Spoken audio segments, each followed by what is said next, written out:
대권 뉴스.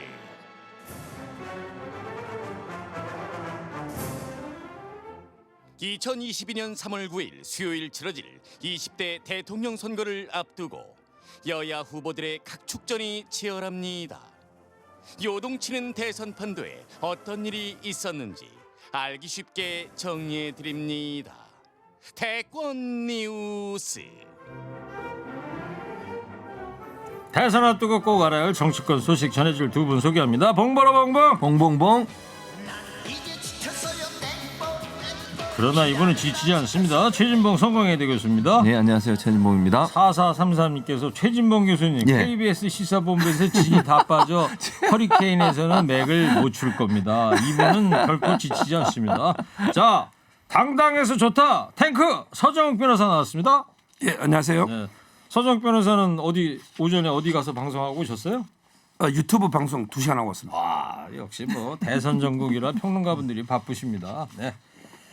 아니 그리고 저 최진봉 교수님은 네. 땡볼 노래 이펙트를 틀어주는데 왜 네. 서정욱 변호사는 땡크 그러면 다음 주부터는 땡크 모터 소리라도 좀 준비해줘요. 서운해하잖아요. 안 그래요? 네. 네? 알겠습니다. 아니, 누가 누구한테 그 김경래 알겠습니다. PD가 준비해야 되는 거예요. 서운하지 않으시냐고. 서운해요? 아니 뭐 저는 괜찮습니다. 알았어요. 네. 자 시작할게요. 자 내년 대선까지 이제 오늘로 114일 남았습니다. 자 한 2주만 지나면 이제 90 며칠대로 이제 줄어들게 됩니다. 네. 이게 일단 오늘 나온 한국사회 여론연구소가 이 여론조사 발표했는데 요거부터 한번 살펴보자고요. 최진봉 교수님 네. 소개를 좀 해주세요. 예, 한국사회여론연구소가 TBS 의뢰로 차기 대선 후보 지지도를 조사했고요. 지난 12일부터 13일까지 이틀간 전국 만 18세 이상 성인 1,009명을 대상으로 실시한 결과고 응답률은 8.0%고요. 표본 오차는 95% 신뢰 수준에서 플러스 마이너스 3.1%포인트라고 말씀드릴 수 있습니다. 예. 결과를 보면 윤석열 후보가 45.6%, 그리고 이재명 후보가 32.4%로 집계가 됐고요. 심상정 정의당 후보는 4.9%, 안철수 국민의당 후보는 4.0%, 김동연 전 경제부총리는 1.1% 순이었고요. 기타 후보는 2.5%, 그리고 부동층은 9.5%로 나타났습니다. 그래서 네. 전주 대비해서 윤 후보는 2.6% 상승했고요. 이 후보는 1.2% 각각 상승을 했는데 격차는 아직 벌어져 있는 상태라고 말씀드릴 수 있고요. 네. 격차가 이 여론조사 결과만 보면 13.2% 정도 된다. 이렇게 말씀드릴 네. 수 있습니다. 자, 이 격차가 지난주보다 이제 더 벌어졌는데 이 어떻게 봐야 될까요? 저는 이렇게 생각해요. 뭐 지난번에도 제가 말씀드린 것 같은데 기본적으로 컨벤션 효과 플러스에서 정권 심판론이 일정 부분 여론을 주도하고 있는 분위기다. 근데 그게 일정 부분 영향을 미쳤다고 보거든요. 그래서 윤석열 후보 개인의 자질이나 능력 이런 면보다는 국민의힘이 제1야당으로 정권 심판을 할 수 있는 대한정당이라고 하는 부분에 대해서 일정 부분 국민들이 아직까지 기대감을 갖고 있는 것으로 네. 보여집니다. 그래서 컨벤션 효과라는 게 이제 언제였죠? 11월 5일 날이었잖아요. 네. 그죠? 네. 지금 한 열흘 정도 됐는데 컨벤션 효과. 예. 거기에 이제 아까 말씀드린 것처럼 그 현 정부에 대한 정권 심판론 이게 전체적으로 국민의힘 지지나 윤석열 후보의 지지를 떠받들고 있는 지지층이 아닌가 이렇게 생각이 됩니다. 네. 컨벤션 효과와 현 정권에 대한 정권 교체 요구다. 서정욱 변호사님. 뭐 정권 교체 욕구는 맞고요. 근데 컨벤션 효과는 이제 이미 시간이 지났다고 보고 지난주에 그 가장 큰 행보가 윤석열은 이제 그 호남 방문이었고요. 그다음에 이재명 후보는 이제 그 부인이 실신해서 119 간 거 있잖아, 치료. 네. 이게 가장 큰 이슈였죠. 근데 윤석열 후보의 행보는 많은 박수를 받았어요. 김대중 대통령 노벨상 거떡에 방문하고 그다음에 봉화마을까지 방문했지 않습니까? 이런데 그 통합 행보 때문에 저는 지지율이 좀 더 상승했고 그다음에 이재명 후보는 오히려 이제 부인이 아픈 걸 이것까지 이렇게 감성팔이 해가지고 좀 이게 여성 표에 좀 호소하려고 이렇게 했는데 오히려 이게 거대한 역풍이 불면서 저는 지지율이 주춤한 게 아닌가 이렇게 해석합니다. 일단 광주 방문이 많은 박수를 받았다 얘기하셨는데 그건 이제 서정욱 변호사가 박수를 보내신 거고 많은 항의를 받았어요. 또 진정한 상호가 아니라는 논란도 있었고 그래서 이제 본인이 행보는 했지만 사실은 그 전 국민적인 동의나 아니면 박수를 얻었다고 보기는 어렵다고 보여지고요. 감성파라고 말씀하셨는데 부부간에 서로 사랑하는 모습을 그렇게 정치적으로 해석해서 감성파로 몰고 가는 건 저는 바람직하지 않다고 봅니다. 네. 자 그리고 지난 주말에 참 많은 일들이 있었습니다. 이재명 후보가 이 메타버스 매주 타는 버스다 줄여가지고 메타버스로 해서 첫 번째 목적지로 부산, 울산, 경남을 순회했습니다.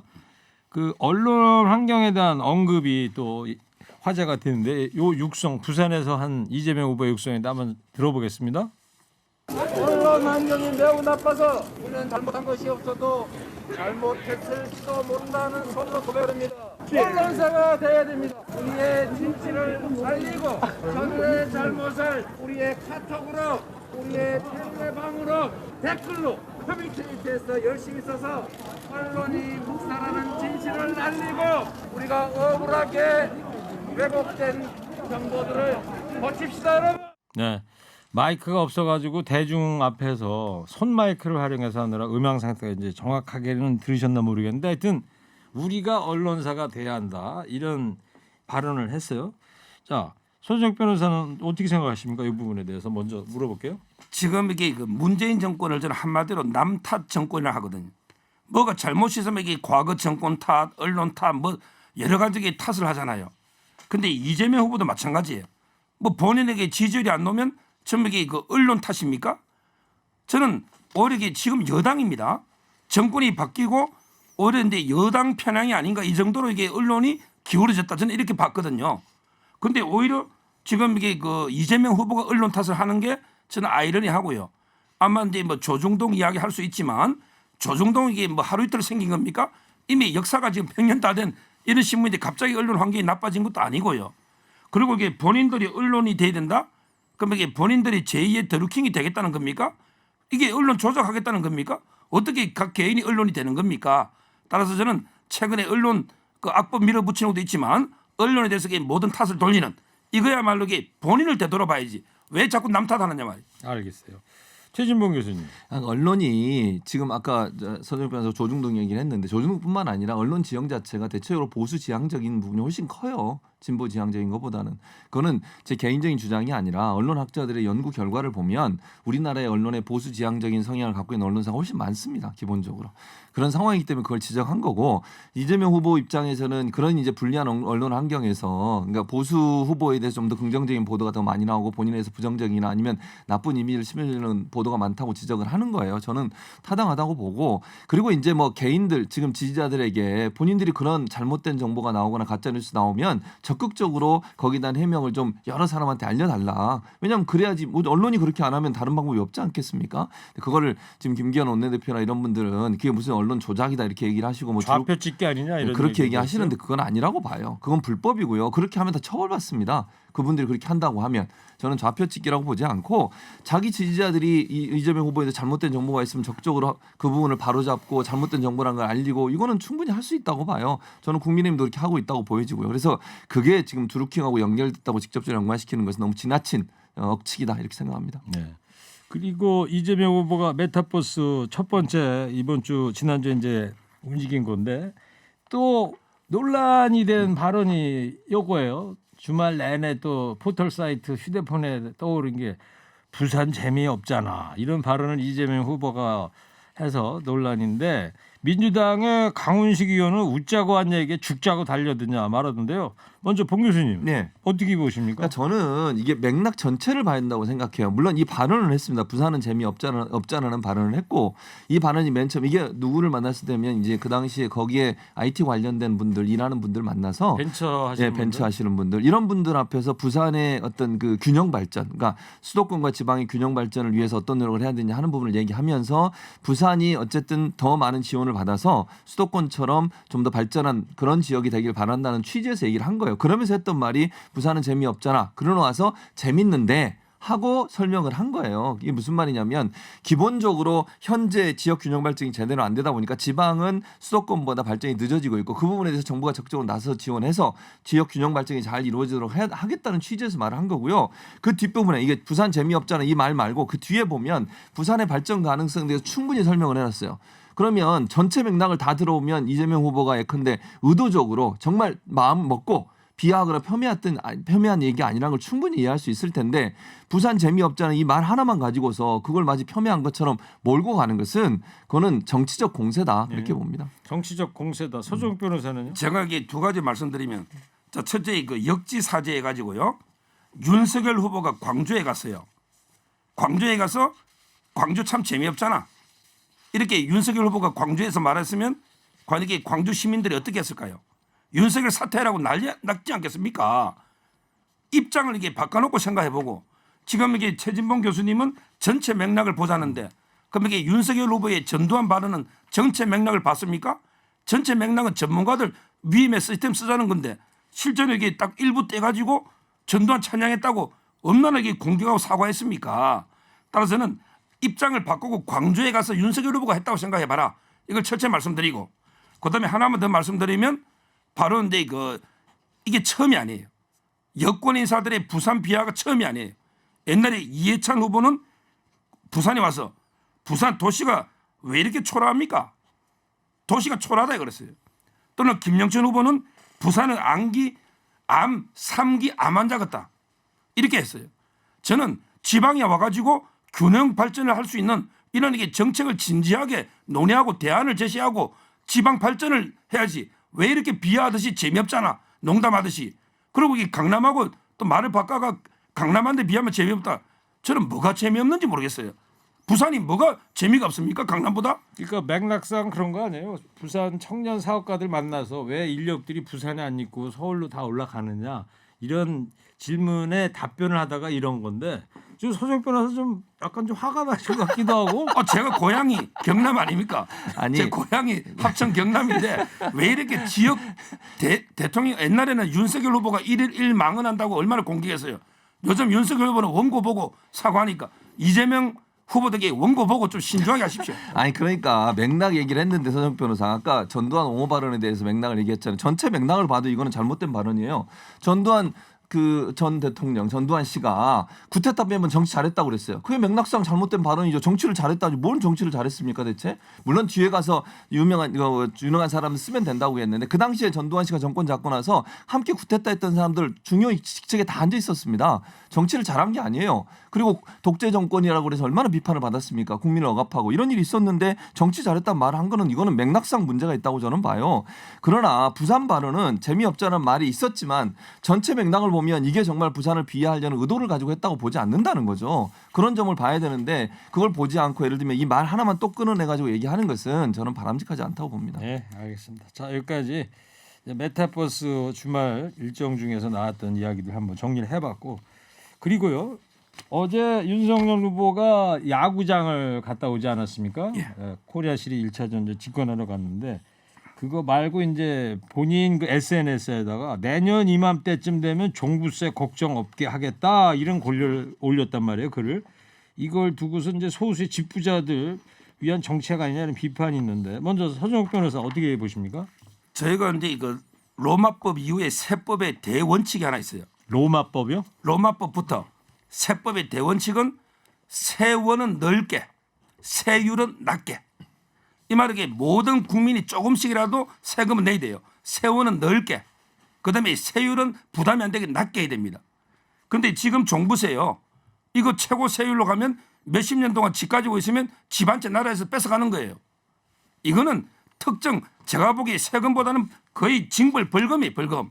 지금 이걸 정상화하자는 거고 저는 상당히 맞다고 봅니다. 아무리 우리가 부자 정세 또 어려운 사람 도와주는 게 필요하더라도 특정인한데 특히 집 한 채 가진 사람이 아무 잘못도 없이 완전히 뺏기듯이 자기 총소득을 세금 내도 부족한 이런 경우가 있단 말이에요. 종부세가. 이걸 개선하자는 거기 때문에 저는 세법의 대원칙에 맞는 아주 합리적인 정책이다. 이런 봅니다. 최진봉 교수님. 전 말이 안 된다고 보고요. 일단 종부세가 지금 소 변호사 말씀하신 것처럼 정말 한 채만 갖고 있는 사람한테 엄청난 폭탄이냐? 그렇지 않습니다. 한 채만 갖고서 일정 기간 이상 거주하시는 분들은요. 세금이 그렇게 많지 않아요. 20만 원, 30만 원 정도밖에 안 됩니다. 그러니까 지금 말씀하신 그걸 가지고 종부세 전체를 얘기하시면 저는 안 된다고 보고 기본적으로 종부세라고 하는 것이 그 집을 많이 갖고 있으면서 예를 들면 그걸로 돈을 벌려고 하는 부동산 투기를 하는 사람들에 대해서 제재를 하고 그분들이 그 일을 못하도록 막기 위해서 만든 겁니다. 그런 종합부동산세지 지금 말씀하시는 강남에 예를 들면 한 채 갖고 20년 30년 사신 분한테 엄청난 돈을 해야 된다. 그건 아니. 지금 민변이 오늘 발표를 했어요. 뭐라고 발표했냐면 2021년 기준 시가 20억 원 아파트의 종부세는 많아야 125만 원이고 시가 20억 원 아파트의 소유자가 현재 70세 보유기간 10년인 경우에 많아야 25만 원이래요. 이게 민변 의원이 오늘 발표한 겁니다. 이 종부세 얘기 듣고 나서. 그러니까 개인이 한 사람이 한 주택만 갖고 있는데 엄청나게 폭탄이 떨어진다 이렇게 얘기하시는 건 사실관계 맞지 않고요. 지금 종부세라고 하는 것이 아까 제가 말씀드린 것처럼 이게 부동산 투기의 문제를 잡기 위해서 들어간 부분이에요. 만약에 종부세에 그럼에도 불구하고 어떤 허점이 있다면 그 부분은 고치자면 제가 어느 정도 이해를 하겠어요. 근데 종부세 자체가 문제가 있는 것처럼 이렇게 몰아붙이는 것은 그건 잘못된 판단이라고 봅니다. 네. 어떤 최준봉 교수 얘기는 벌금 수준은 아니다. 집 한 채 갖고 있는 사람들한테. 예. 요 얘기만 갖고도 뭐 100분 토론을 해야 될 만큼 이제 뜨거운 이슈가 됐는데. 자, 이재명 후보 입장 좀 한번 얘기를 해볼까요? 그 가상자산 과세 유예 이게 내년 1월부터 시행하기로 했던 건데 이 세금 납부 유예 1년 유예를 지금 주장하고 있는데 이 내용을 잠깐 최진봉 교수가 소개를 좀 해주실래요? 예, 이게 가상자산이라고 하는 게 이제 보통 우리가 뭐 코인이라고 보통 얘기하죠. 거기서 네. 돈을 버는 사람들에서 세금을 올해 내년부터 물리게 돼 있어요. 지금 현재 내년부터 법이 통과가 돼 있죠. 예, 이렇게. 법 통과가 돼 있죠. 그래서 지금 홍남기 부총리 입장이 좀 반대 입장을 하고 있는 건 맞고요. 이 부분도 논의가 돼야 되는데 이제 이재명 후보의 말은 이런 거예요. 가상자산 같은 경우에는 지금 현재 그 세금을 안 낼 수 있는 금액이 250만 원까지는 세금 유예를 해줘요. 그 다음부터 이제 세금을 물게 되는데 그게 지금 현재는 기타 소득으로 과세를 하거든요. 근데 이거를 금융자산이기 때문에 금융세로 과세를 해야 한다고 주장을 하고 있는 것이고 이게 뭐와 연관되냐면 주식과 연관돼 있어요. 지금 주식 같은 경우에 아직까지 세금을 얼마 이상 받으면 내지 않고 그러니까 내고 있는데 이 그 가상자산처럼 얼마 정도 이상이 넘어가면 세금을 더 많이 내는 그런 구조를 가지 않고 이게 내후년부터 아마 5천만 원까지는 유예를 해주고 그 다음부터 소득이 더 많이 일어나게 되면 거기에 대해서 세금을 더 많이 물리는 걸로 돼 있거든요. 네. 그래서 요 두 개의 차이를 왜 이렇게 차이가 나는지 하는 부분에서 문제를 제기한 겁니다. 가상자산은 250만 원까지만 유예를 해주고 그 다음에 주식은 5천만 원 그리고 금융자산 전체에 대한 세금에 대한 구조를 바꾸는 것을 내년 논의에서 내후년부터 개발하기로 했는데 그러면 가상자산에서 그게 자, 맞춰서 개요는 하는 게 어떻겠냐. 그렇다고 치고 네. 이거 어떻게 평가를 해봐야 저는 되죠? 일단 이제 20, 30대가 가상자산에 대해서 세금 물리는 걸 상당히 반대를 하고 있어요. 이제 그 부분이 어느 정도 고의화됐다고 저는 보고요. 이 문제는 정부가 논의를 해야 된다고 봐요. 왜냐하면 이 법이 통과돼 있고 그런 상황에서 이걸 바꾸려면 일단 국회와 논의도 필요한 상황이고 이러다 보니까 뭐 이런 아젠다를 던졌으니까 이걸 가지고 이제 정부 그리고 국회 그리고 후보와 함께 논의를 해서 어떤 방향으로 가는 게 바람직할지를 논의해야 된다고 봅니다. 네. 제가 이제 조금 전에 그 세원은 넓게 세율은 낮게 이야기했잖아요. 결국 모든 소득이 있는 곳에 세금이 있는 거예요. 이게 세월이 넓게 가는 거예요. 저는 가상자산이든 뭐든 이게 소득이 있으면 세금을 부과하는 게 맞아요. 자, 그다음에 두 번째 조세의 원칙은 신뢰성의 원칙입니다. 중요한 게 신뢰보호입니다. 나라에서 정책을 한번 정했으면 그대로 이게 원칙대로 밀고 나가야 됩니다. 지금 이게 이재명 후보가 대선에 20, 30대 표 얻기 위해서 야 아무 논리적 근거 없이 표를 얻기 위해서 1년만 있다가 내 대선 이기면 그때 하자. 이게 말이 됩니까? 신뢰의 문제라면 뭐 윤석열 후보가 주장하는 종부세 폐지도 마찬가지는 그거는 시행 잘못된 중인데. 고세율을 좀 조정하자는 세율을 낮게 하자는 원칙이고 이거는 이미 정부 방침이 내년부터 정해진 걸 오로지 표 때문에 1년 뒤에 하자 이거 아닙니까? 알겠습니다. 이러면 이게 조세 원칙이 다 무너진다는 거예요. 아니 잠깐 제가 말씀드리면 그냥 표 때문에 그런 건 아니고 아까 제가 말씀드렸잖아요. 금융자산에 대한 세금에 대한 전체 구조를 내년에 해서 그 다음에 주식을 하기로 했으니까 거기에 맞춰서 하자고 주장을 하는 거예요. 네. 자, 그리고 이재명 후보가 오늘 민주당 찾아서 이 선대위 회의하다가 이런 얘기를 했어요. 검찰 수사를 기다려는 보는데 제대로 안 하면은 예외 없이 특검을 받겠다 이런 말을 했어요. 이재명 후보 주장 조금만 더 살 좀 보태주세요. 네, 저는 이렇게 생각해요. 왜냐하면 이게 이제 국민들은 그러니까 이재명 후보는 충분히 다 본인 이제 소명을 다 했는데도 불구하고 언론이나 이런 데서 의혹 수준으로 보도를 하다 보니까 이제 대장동 관련해서 국민들이 아직도 완벽하게 100% 이제 좀 이해하기 어려운 부분이 있는 것 같습니다. 그러다 보니까 지지율에 영향을 미친다고 판단한 것 같고요. 그런 점에서 본다고 하면 본인 입장에서는 뭐 특검을 해도 아무런 걸릴 게 없기 때문에 특검도 수용하겠다는 얘기라고 생각해요. 다만 이제 특검을 하게 되면 이거는 여야 합의가 필요한 부분이거든요. 그래서 뭐 예를 들어서 이재명 후보의 대장동 건만 수사한다 그건 말이 안 되는 것이고 이제 하게 되면 대장동 관련된 모든 수사 범위가 다 포함돼야 된다. 윤석열 후보를 포함해서 네. 그런 부분까지 논의가 되면 충분히 특검을 받을 수 있다. 이런 의도로 생각이 됩니다. 이거는요. 차라리 이게 특검 안 받겠다는 말하고 똑같아요. 검찰이 지금 제대로 안 하면 받겠다는 말은 안 받겠다는 거죠. 지금 이게 검찰 수사는 개점 휴업 상태 사상의 마무리에 들어갔습니다. 지금 김만배 씨도 3번 소환 이후에 주말에도 조사가 없었어요. 지금 그리고 이게 그 정진상 씨 이분들이 전혀 소환 움직임이 없고요. 그다음에 그 권순일 또는 이게 박영수 전혀 지금 조사하겠다는 움직임 자체가 없어요. 이미 저는 개점 휴업 마무리 수순이거든요. 그럼 이게 검찰 수사가 제대로 한 겁니까? 어차피 이게 특검 갈 수밖에 없는데 저는 이재명을 무조건적으로 즉시 받아야지 이런 게 조건 다는 거는 꼼수다 이래 봅니다. 네, 알겠습니다. 자, 그리고 국민의힘 선대위 구성이 지난주에 서적 변호사가 이달 하순이나 돼야지 될 거다 그랬잖아요, 그죠? 예. 예. 국민의힘 쪽에서는 20일쯤 이번 주말쯤 선대위 구성을 좀 희망사항으로 갖고 있는데, 근데 이 선대위 구성 때문에 아주 묘한 신경전들이 지금 펼쳐지고 있어요. 오늘 윤석열 후보가 김종인 전 비대위원장 출판 기념회에 참석해서 러브콜을 보냈다고 그러는데요. 윤석열 후보의 이야기를 한번 들어보고 오겠습니다.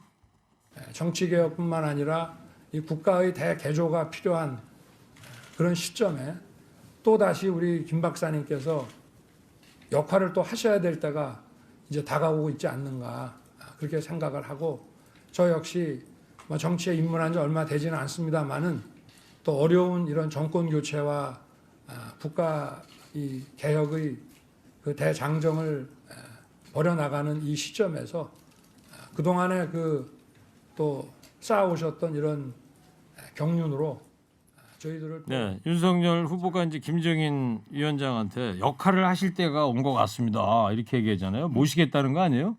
그러면은 서준혁 변호사가 이달 하순까지는 기다려야 된다 그러는데 이번 주말쯤에 되는 거 아닙니까? 스피드가 선대위 구성에 올라갈 것 같은데요. 지금 이게 조금씩 계속 그 일부씩 구성을 하는 것 같아요. 최종적으로 이게 언제까지 할지 모르겠지만 제가 보기 그 김종인 위원장을 총괄로 모셔오지만요. 그러게 여러 견제가 있어요. 거기에 상임 선대위원장은 김병준을 모셔올 겁니다. 그래서 이게 견제가 되는 거예요. 정책 총괄로. 그리고 이제 무엇보다 중요한 게 이제 총괄 본부장 자리가 없어요. 그리고 이제 조직 홍보 직능별로 이렇게 4-5개로 본부장을 따로 둬가지고 윤석열 후보가 직접 본부장과 소통한단 말이에요. 이러면 이게 그 김종인 위원장을 모시는 오대, 제가 보기에 허수아비는 아니지만 거의 허수아비에 가깝게 윤석열 직계제로 거의 선대위 이렇게 간단 말이에요. 서준혁 변호사 선대위 인사를 내고 계신 것 같은데, 확실한 거예요? 확실합니다. 본부장을 한 4-5명 해서 직계로. 선대위 구성 날짜도 지금 이대로라면 틀리실 것 같은데. 허수아비 되실 거라고. 물론 제가 주술을 하는 건 정확한 건 아니지만 그럴 거로 저는 봐요. 자, 최진봉 교수님 국민의힘 선대위 구성 관련해서 하실 말. 아니, 그러니까 저는 어렵고 계속 힘들 거라고 생각해요. 그러니까 지금 서정 변호사 말처럼 만약에 김종인 전 비대위원장이 허수아비는 아니지만 역할 자체가 별 없을 거다 이렇게 지금 예언을 하신 거잖아요. 그러면 김종인 전 비대위원장이 가만 계시겠어요? 저는 그분은 성격상 그런 대우를 받으면 가만히 있으실 분이 절대로 아니에요. 그만두고 나와서 오늘 계속 윤석열 비판하죠. 후보가 러브콜을 보냈지만 두고 봐야 된다. 그렇죠. 왜냐하면 지금 서정욱 변호사 예견처럼 얘기하면 그런 역할을 하려고 누가 들어요. 본인 얘기했잖아요. 다른 허수아비 하려면 안 한다고. 고맙습니다. 네, 잘 들었습니다. 대권 주치까지 최진봉 교수, 서정욱 변호사였습니다. 고맙습니다. 감사합니다. 저는 3배 돌아오겠습니다.